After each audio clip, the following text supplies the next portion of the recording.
menjiwai, tapi kalau kita nggak pede, ya tadi. Karena kalau kita masuk ke dunia jadi presenter ini pasti berhubungan sama kamera ya. Iya juga sih, disorot terus ya. Disorot terus. Kalau nggak pede, ya walaupun kita udah paham, udah banyak materi, setelah menghadapi kamera kalau nggak pede ya nggak bakal keluar, Iya, nggak bakal terucap gitu.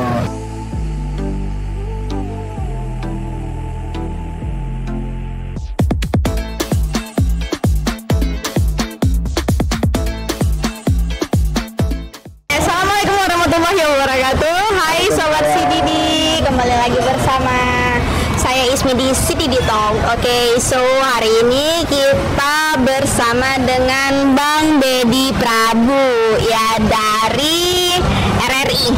Ya, oke. Boleh nanya-nanya nggak Bang? Boleh dong. Pasti ya kan, tujuannya memang mau nanya gitu ya.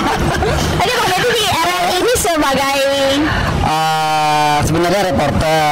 Tapi merangkap jadi presenter juga. Oh, oke. Nah, tadi kalian dapet kan reporter, presenter. Bedanya apa sih? Oke, jelasin satu ya. Kalau reporter ini istilah untuk di dunia broadcasting, radio sama televisi. Tapi sebenarnya sama artinya atau juga kesamaannya dengan wartawan. Kalau istilah di koran, media cetak ya. Untuk reporter. Tapi kalau untuk presenter, ini kita yang membawa berita, membacakan berita, kemudian membawa dialog saat perbincangan. Itu presenter. Bedanya sama news anchor? Sama. Oh, sama. Ya, sama. News anchor dengan presenter sama. Sama. Kecuali MC ya, kalau MC berbeda ya. Kalau MC biasanya untuk yang hiburan aja. Reporter, presenter, news anchor, sama MC berarti itu ranahnya yang berbeda gitu ya.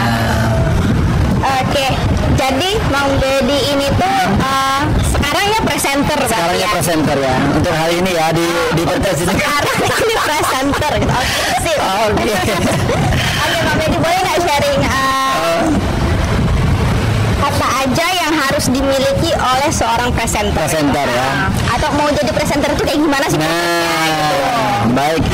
Mungkin kalau untuk sekarang ya 2024, 2023 sebenarnya ini namanya presenter lagi booming ya. Mungkin karena dunia presenter kemudian di kampus-kampus juga ada banyak pendidikan atau juga jurusan untuk jadi presenter, khususnya mengambil komunikasi seperti itu. Iya, komunikasi kan udah banyak banget udah ya. Banyak banget karena kesini yang namanya lulusan dari komunikasi banyak diminatin. Jadi bukan saja di perusahaan media, tapi sekarang di perusahaan-perusahaan yang bukan basisnya media juga dibutuhkan. Contohnya kayak misalnya di kantor-kantor yang selain dari media ya, mereka sekarang tuh banyak ada media-media sosial, ada media-media kayak koran. Jadi mereka ada sejenis kayak media tersendiri.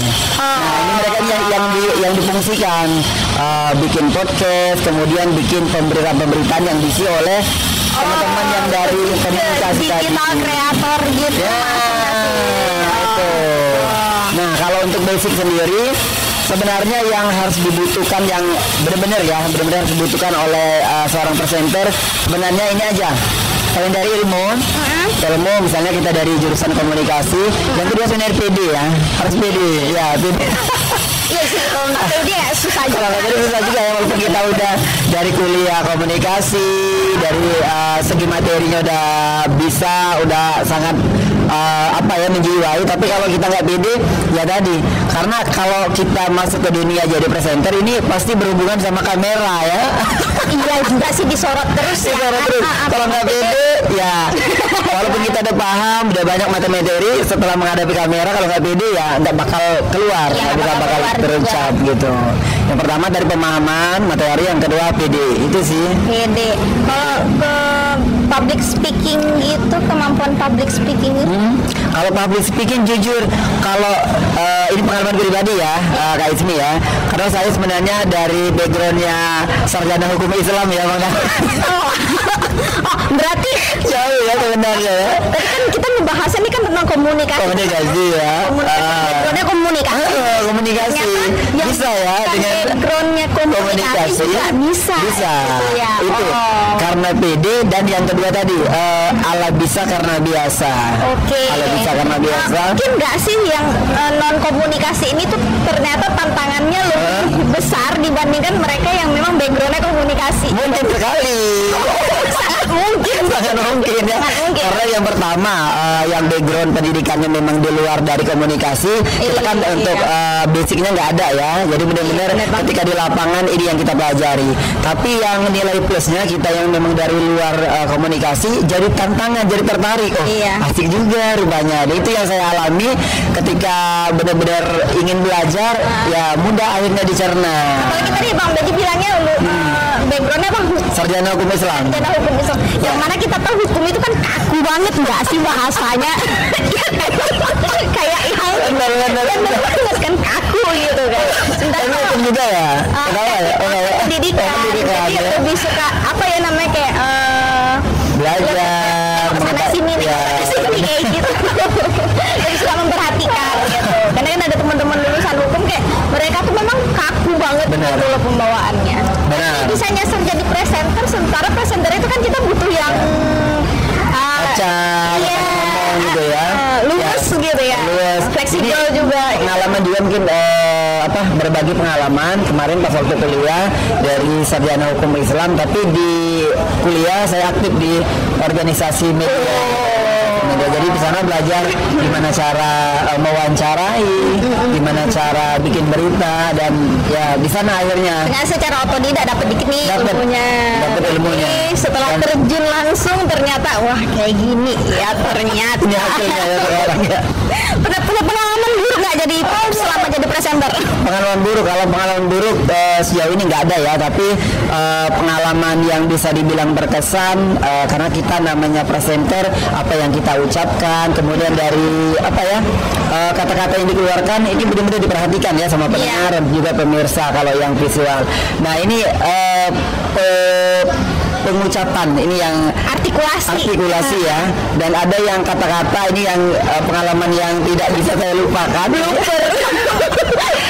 Ketika memberikan laporan di radio, tapi kita juga ada visualnya kemarin itu, ada istilah daerah yang saya terucap gitu. Jadi orang tuh nggak ngerti, tapi saya sendiri nggak ngerti. berarti pernah nggak sih overthinking setelah siaran nih, setelah nampil nih kan? Benar-benar. Selesai terus di belakang kayak kayaknya tuh aku salah salah deh, ngomong deh. Kayaknya aku tadi nggak mau nyampein itu, tapi jadi gitu ya. Pernah nggak sih? Pernah ya? Kejadiannya tadi, tapi kan karena live kan, karena live jadi ya udah kayak pura-pura nggak terjadi kesalahan aja. Jadi Tapi setelah stay profesional gitu. setelah selesai siaran baru ada videonya, ada rekamannya, baru harus terus iya, belajar kan. ini, gitu. Aku salah ini, kok aku ngucap ini kan bahasa daerah, sementara yang lain pemirsa nggak ngerti. Itu pengalaman kayak gitu yang kita sekarang aduh kalau Biasanya ada catatan kaki. Oke, Bang, berarti untuk presenter ini itu peluang karirnya termasuk menjanjikan kalau sekarang menjanjikan. Iya, apalagi Jadi sekarang banyak di kantor-kantor pemerintahan iya ya, kantor pemerintahan masih pasti banyak membutuhkan sarjana komunikasi. Iya ya, apalagi ya, sekarang tuh kan era serba digital Bener. gitu, kayak ya sampai ke ranah pemerintahan pun udah punya YouTube, nggak Iya, punya Instagram, punya podcastnya ya. Dan ini pasti dikelola sama orang-orang yang tadi ya, yang jurusan ya komunikasi atau DKV ya kalau sekarang itu ya. Oke, Bang Bedi, mungkin boleh sharing dong Apa tips tuh? and tricks apa aja untuk jadi presenter. untuk jadi presenter, minimal untuk pemula deh. Pemula ya. Kalau untuk pemula yang pertama sebenarnya banyak-banyak belajar untuk jadi MC. Iya sih. Atau ngomong-ngomong sendiri dulu di kamar mandi, Iya. kan belajar ngomong. Depan Karena cermin tadi, pastinya. iya, karena tadi kalau mau jadi presenter, pertama kita ngomongnya harus lancar, kemudian pemahaman tentunya ya materi. Jadi kalau kita mau jadi presenter, misalnya dialog atau perbincangan apa, biasanya kita itu ada briefing sehari atau minimal 2 jam lah sebelum kita jadi presenter. Kita udah tahu ini temanya apa, kemudian narasumbernya apa. Jangan mendadak. Jangan mendadak. Luper. Dan pertanyaannya atau juga yang kita jelasin ini harus benar-benar sesuai dengan tema. Kemudian narasumbernya juga pertanyaan yang kita lemparkan harus yang dipahami oleh narasumber. Misalnya kepala dinas kesehatan, kita tanya soal gimana kesehatan, apa jangan keluar dari sana, nanti kita mencoba narasumbernya. Itu juga ada obrolan pinggir jurang itu dorong. Kawan. Itu aja sebenarnya trik-triknya kayak itu. Oke. Mungkin ada sedikit tambahan ya, sama satu lagi harus ya mungkin tahan malu kali. Ya, pede dan malu. Tebal muka tapi dalam arti yang positif. Oke, Bang Dedi, makasih banyak waktunya. Mungkin next time kita boleh ya sharing-sharing. Boleh. Sekalian langsung praktek nanti ya. Dari presenter ya. Boleh. Oke, Sobat CDD, terima kasih buat yang sudah nonton. Sekian perjumpaan kita hari ini. Mungkin kita bisa ngebahas pembahasan yang lain-lain lagi di lain kesempatan.